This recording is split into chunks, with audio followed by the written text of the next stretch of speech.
Welcome to another card review of the Old Gods. We've got a few new cards revealed recently, and here's my take on them. I'll start with the neutral ones, the Twilight Summoner. This is a 4-mana 1/1. That's unfortunate.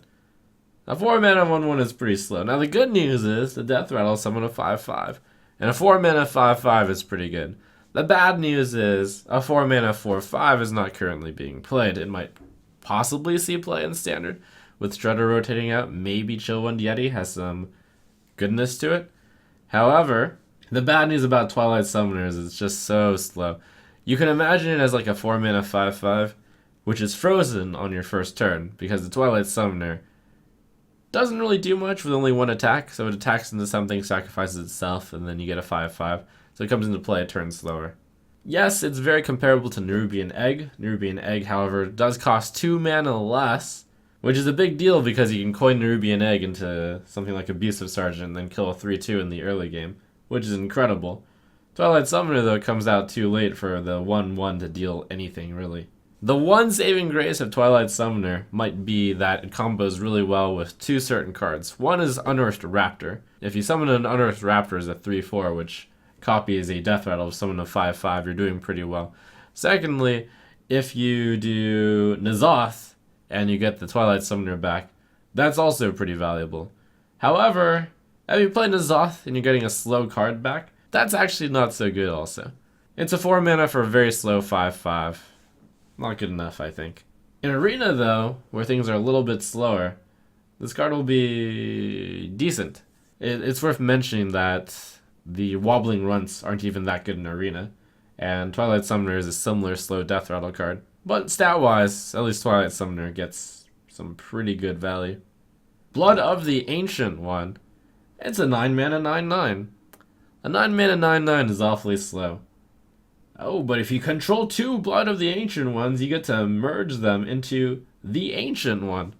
That's awesome. What is the Ancient One? Probably the best two things about this card that I've seen are the... No! Stop! Stop! My production value. Probably the best things that have come from this card are two contributions from Reddit that I've found. The first one is from Aurora Fatalis, who creates a nice little poem on this card. I've made a slight alteration to it. Little Timmy played his card. Another sweet 9/9. My minion's gonna hit him hard. Then victory is mine. No minion trades, no bears, no shades, no fireballs, he cried. But Timmy's card came far too late, and so Timmy died. Another good suggestion about this card comes from Silver Hydra. He says, I would love it to be not only extreme, but way over the top. Like, in reference to the Ancient One. If you attack the opponent's hero with your Ancient One, the Ancient One starts a monologue while its tentacles extend out from the card art to grasp the opposing hero's portrait. The opposing minions move away from the hero, cowering from the Ancient One during the monologue. The Ancient One seems to press the hero further into the board and destroys it, completely annihilates it. After the hero is destroyed, the lose screen does not immediately pop up. The Ancient One continues to chastise the opponent for daring to oppose him. And that is an excellent suggestion. By the way, this card is unplayable. When I say the card is unplayable, by the way, I mean in Arena it might be acceptable for a late game card. It will actually be worse than War Golem, though, because a 7-mana 7/7 is better than a 9-mana 9/9. By the time you get to turn 9, the game is usually much more decided than when you get to turn 7. Soggoth the Slitherer. This is a 9-mana 5/9 taunt. So the stats seem very lackluster for 9 mana, but clearly you're paying a lot for the taunt, and they can't be targeted by spells or hero power as part of it. But this seems like a lot to pay for can't be targeted by spells or hero powers. It does have one thing going for it. It is the card that is the largest one which can't be targeted by spells or hero power, so that makes it kind of unique. You play this card against a face deck, and they must deal 9 damage to it, pretty much. There's no cheating your way out of it. However, instead of paying 9 mana for 9 mana taunt, maybe you could pay 3 mana for Deathlord. I mean, Deathlord doesn't actually exist anymore, but that was kind of a comparison. You compare this 9 mana card to the 3 mana Deathlord. One of the problems with this card is that against aggro, which seems to be what Soggoth the Slitherer is trying to stop, since it's meant as a very, very sticky minion, clearly not a big threat or a game win condition because it's just a 5/9. It's meant to slow down or stop completely aggro in its tracks.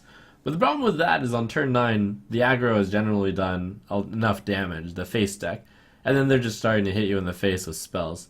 And Soggoth the Slitherer, unfortunately, cannot block spells. You know something that would be interesting? We're talking purely hypothetical here. Is if Soggoth the Slitherer and Bolf Ramshield combined to make like some kind of baby, where you had Soggoth the Slitherer be taunt can't be targeted by spells or hero powers, and whenever your hero takes damage, Soggoth the Slitherer takes damage. So Soggoth the Slitherer, too slow. And in Arena, similar to Blood of the Old God, also too slow. Yogg-Saron, Hope's End.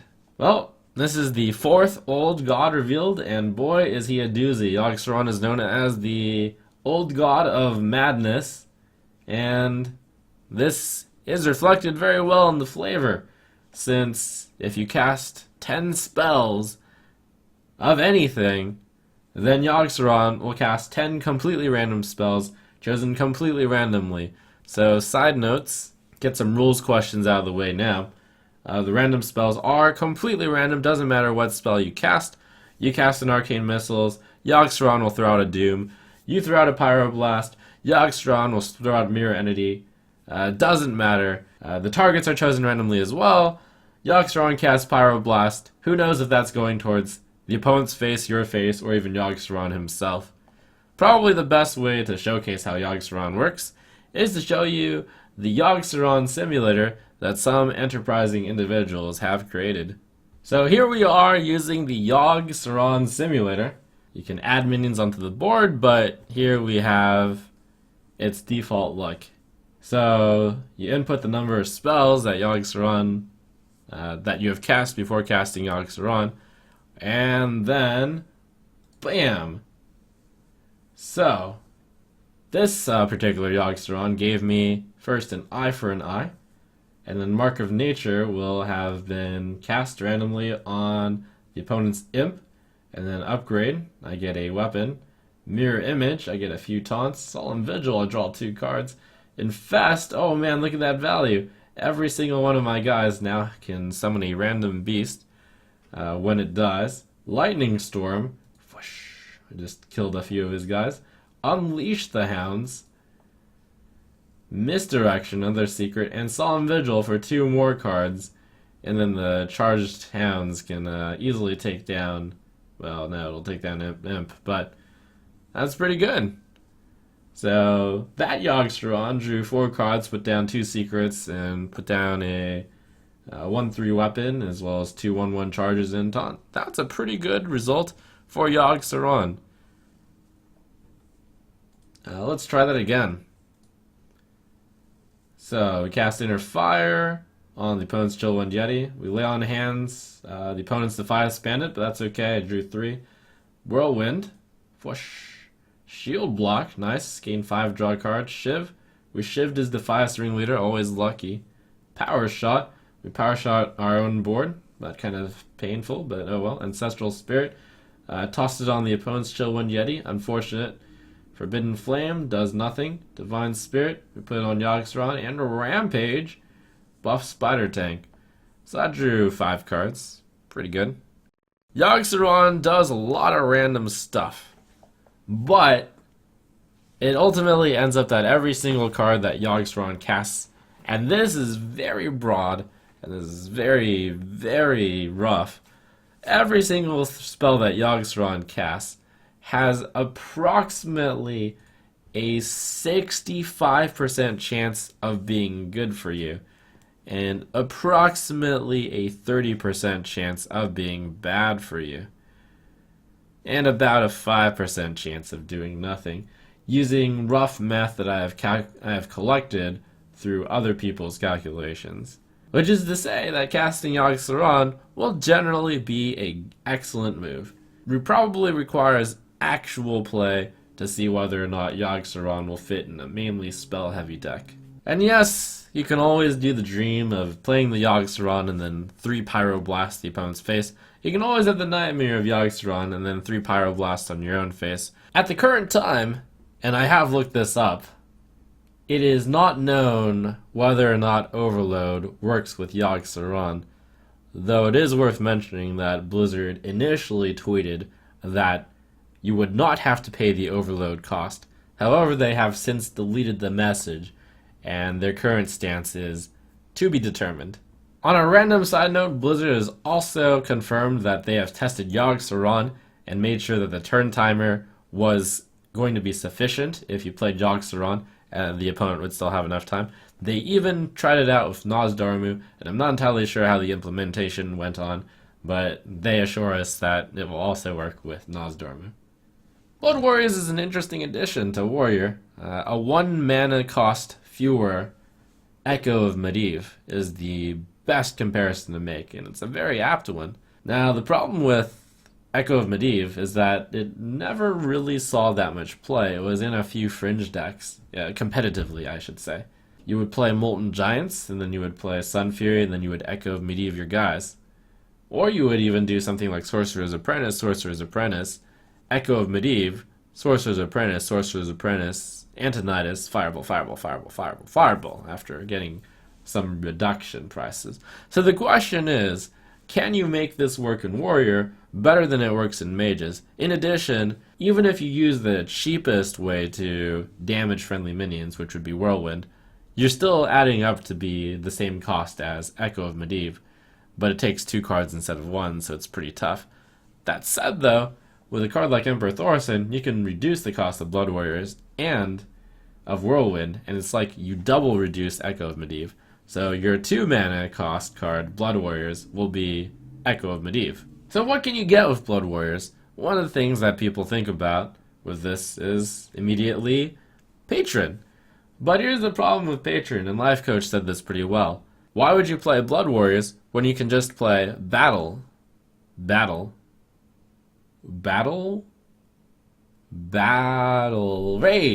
You can play Battle Rage, which is 2 mana, draw a card for each damaged friendly minion. So why do you want to add cards when you can just Battle Rage? And by the way, Battle Rage counts yourself as well. So the reason is the late fatigue game. Some minions you really want to have 2 of, but you just can't. Some of them are really, really big. So this is a card design similar to Echo of Medivh to go into the late game fatigue, very, very late game. Can this work? It doesn't really strike me to have that much synergy with much stuff. Like, why do you need more than 2 patrons in the deck?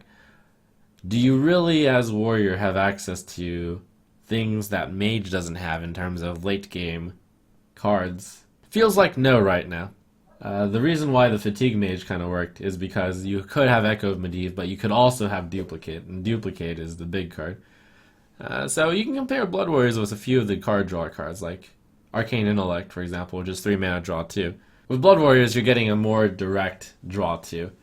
But it was similar to Duplicate, where Duplicate can actually be planned. And Duplicate, by the way, also wasn't that heavy of a card run. With Duplicate, you draw 2 of a certain card that you've already played. With Blood Warriors, you're trying to hopefully have a minion already out, and then you play a big minion, and then somehow you damage that as well as the other one, and then you Blood Warriors and draw 2 key cards. But that's very difficult.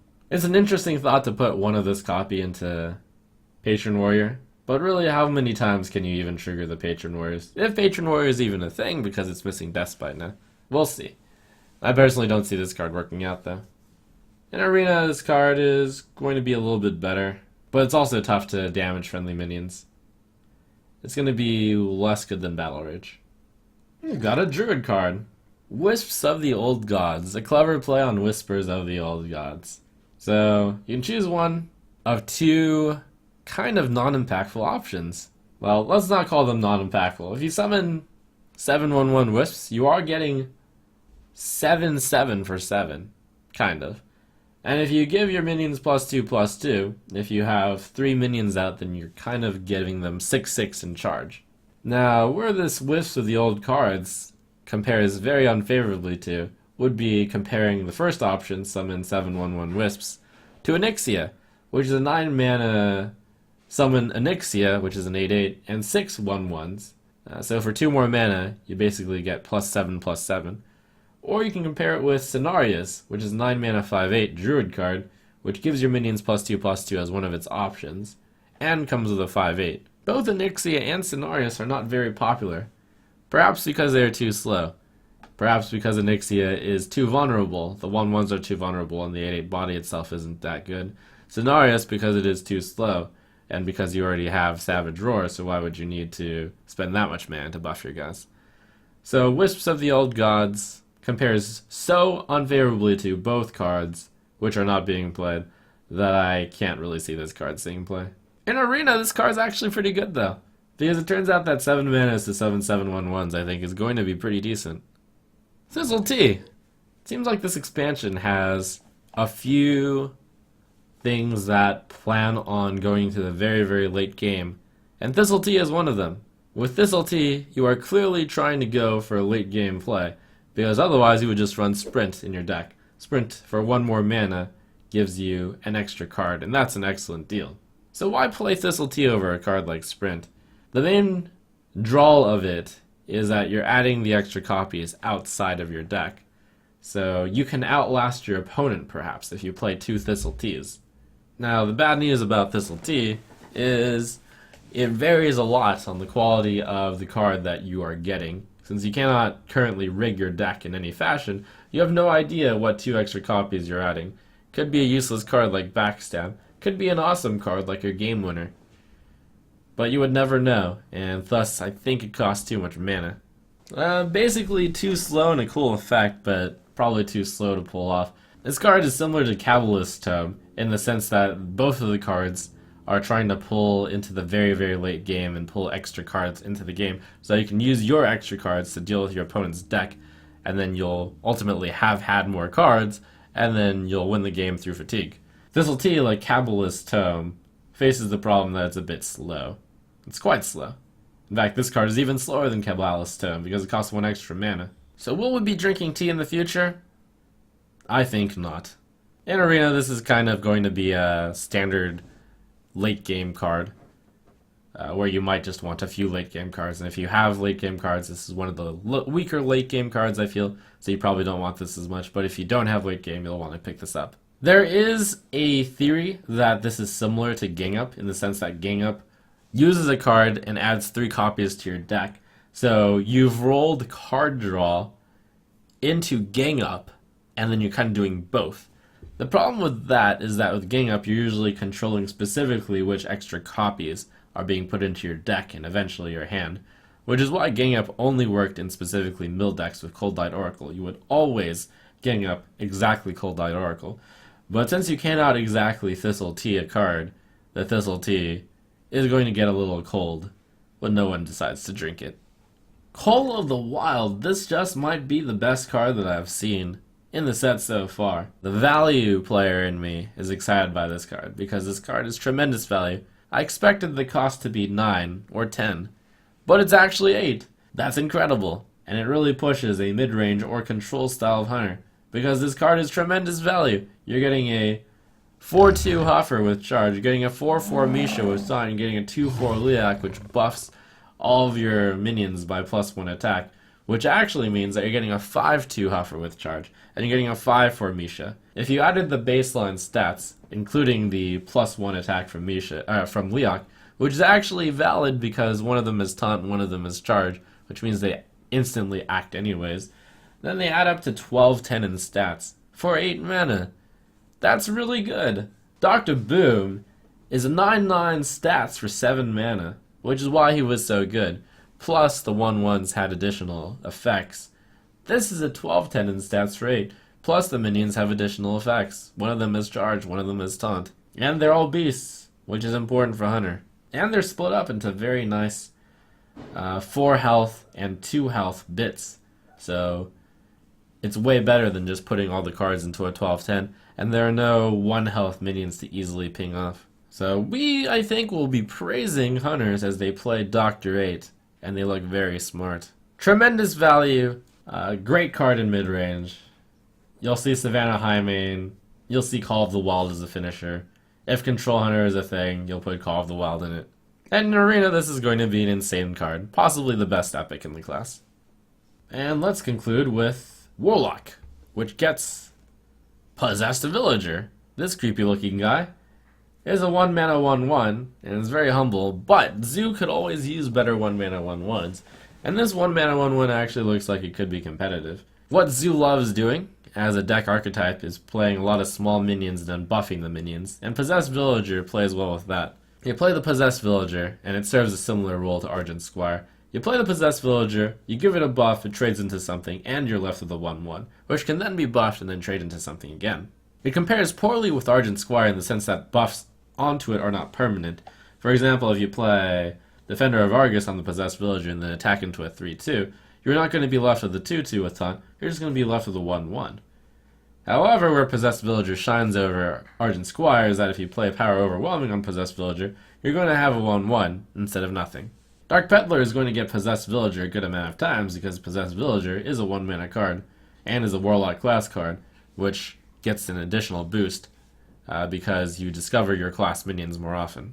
Not much to say here other than the card is fair, and I think it is very comparable in power level to Argent Squire. Argent Squire didn't see much play in Zoo, however, New Zoo, when it misses Nerubian Egg and Honored Creeper and all of the Naxxramas stuff, we'll be looking around for cards, of which I think Possessed Villager will be one card they will at least try. In Arena, this card leads to a pretty good start for Warlock. Warlocks in Arena tend to want to be built like they are built for a Zoo, so it gives you a higher chance of starting off with a strong play such as Flame Imp or Zombie Chow. Now you can do Possessed Villager in addition to Argent Squire, and then you can perhaps try to buff it too. The card is clearly better with buffs.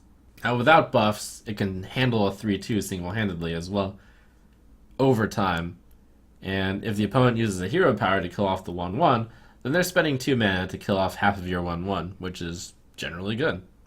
Spreading Madness! That is a lot of damage that you deal for 3 mana. So, for just 3, you're dealing 9, with the caveat that it is randomly split among all characters. So, the things that have been thought to combo with this card would be Grim Patron.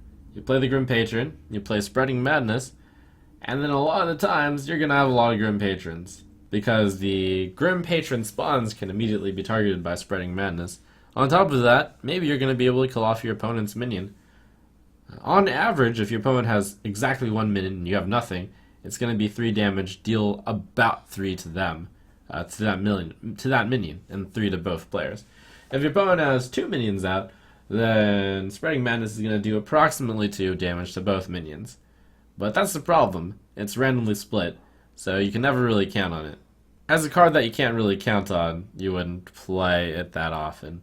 But maybe it'll start something called a Grimlock deck. Some people theorize that Floating Watcher will be great with this card.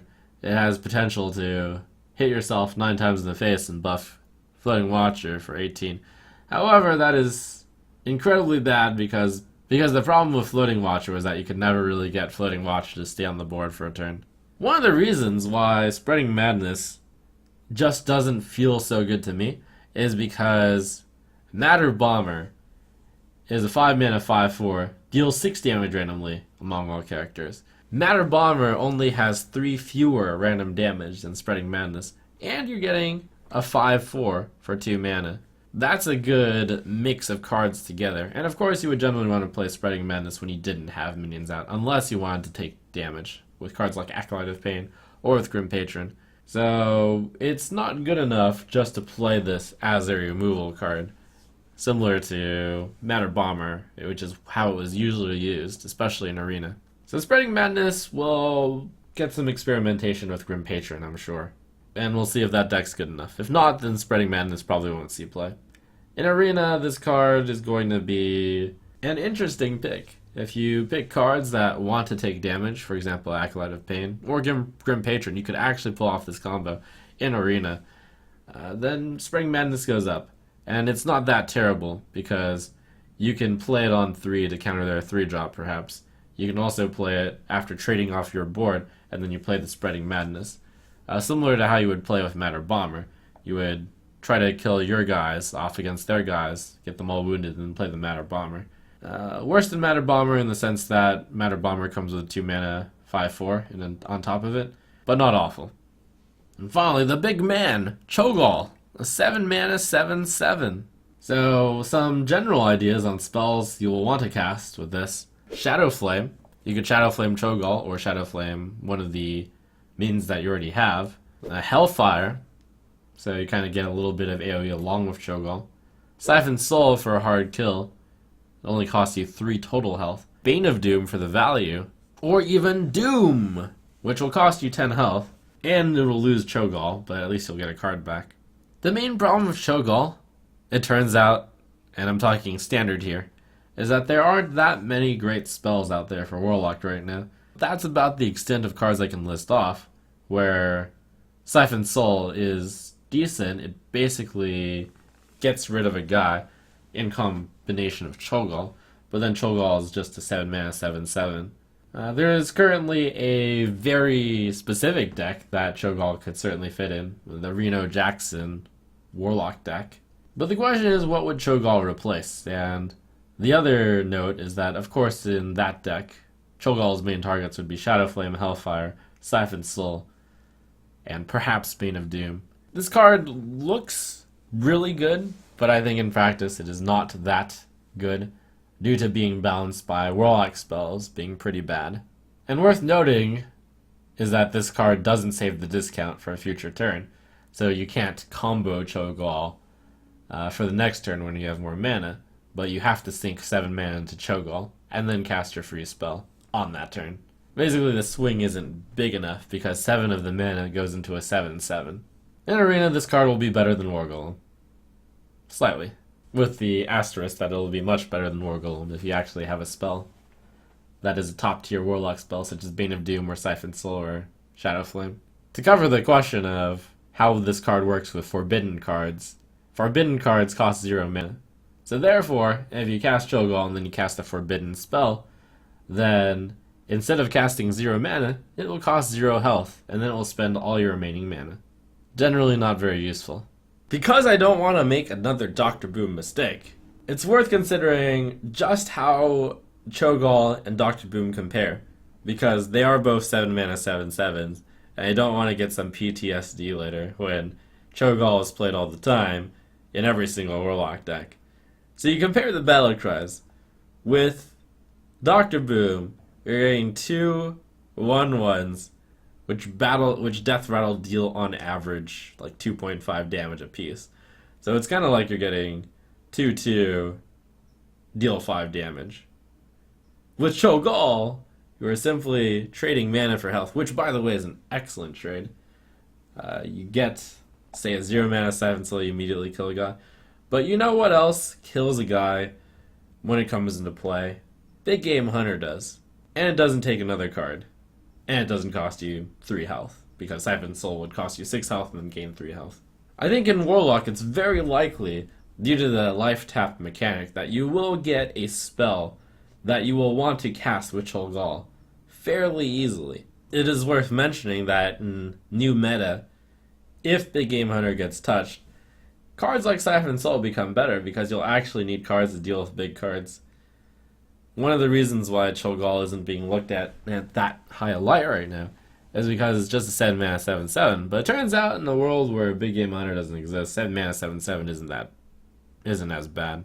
Currently, it escapes me what spells you can get that are that awesome value, but it does make me think that Cho'Gall is better than when I first started thinking about him. When I think of specifically Bane of Doom, which is the best value I can think of, where you're actually playing a 12 mana turn on turn 7, and you're going to usually get pretty good stuff, and you get to affect the board. Worth mentioning with Cho'Gall that you cannot cast cards if you cannot pay for them which you should know, but in a similar way, you cannot cast cards if you don't have the health to pay for them. So suppose you're at 5 health, and you play your Cho'Gall, you cannot cast Siphon Soul, because that costs 6 health, and you only have 5. And you cannot get that small loon of 3 health. So realistically, this card will be tried out in Reno Jackson, and then we'll see whether or not it's good from there. Now I've got a tale to tell you of the ones from long ago. There's an evil that's been dreaming, but now it's softly screaming. From the darkness, their power will grow. Their voices are made of poison. When you listen, you are sure to be disturbed.